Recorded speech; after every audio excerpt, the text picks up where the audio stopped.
జనాలు ఇచ్చిన షాక్ నుంచి జగన్తో పాటు వైసీపీ నేతలు కూడా ఎవరు ఇంకా కోలుకున్నట్లు కనిపించడం లేదు. కనీసం ప్రతిపక్ష హోదా కూడా దక్కకపోవడంతో ఫ్యాన్ పార్టీ పరిస్థితి ఇప్పుడు ప్రశ్నార్థకంగా మారింది. ఇలాంటి పరిణామాల మధ్య వైఎస్ 75వ జయంతి కార్యక్రమంలో ఆసక్తికర పరిణామం చోటు చేసుకుంది.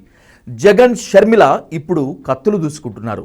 ఏ విషయంలో అన్నా చెల్లెల మధ్య చెడింది అనేటువంటిది పక్కన పెడితే భారతి ప్రధాన కారణం అనే గుసగుస ఎప్పటి నుంచో వినిపిస్తోంది.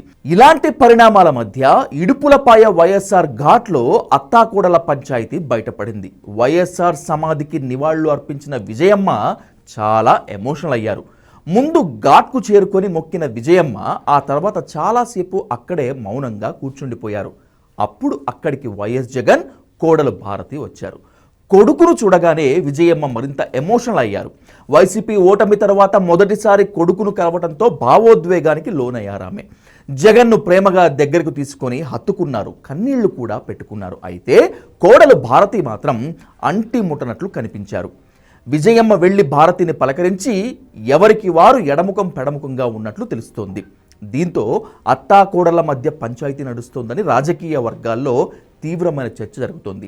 ఏపీలో అసెంబ్లీ ఎన్నికల వేళ కూతురు షర్మిల వైపు విజయమ్మ ఉండటం, తమ బిడ్డకు ఓటు వేసి గెలిపించాలని అమెరికా నుంచి వీడియో రిలీజ్ చేయడంపై భారతి తీవ్ర ఆగ్రహంతో ఉన్నట్లు తెలుస్తోంది.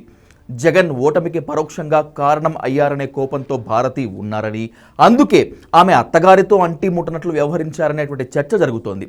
పెద్దాయన జయంతి వేడుకల వేళ అత్తాకోడళ్ల తీరు వారి మధ్య దూరాన్ని చెప్పకనే చెప్పిందనే చర్చ ఇప్పుడు హాట్ టాపిక్.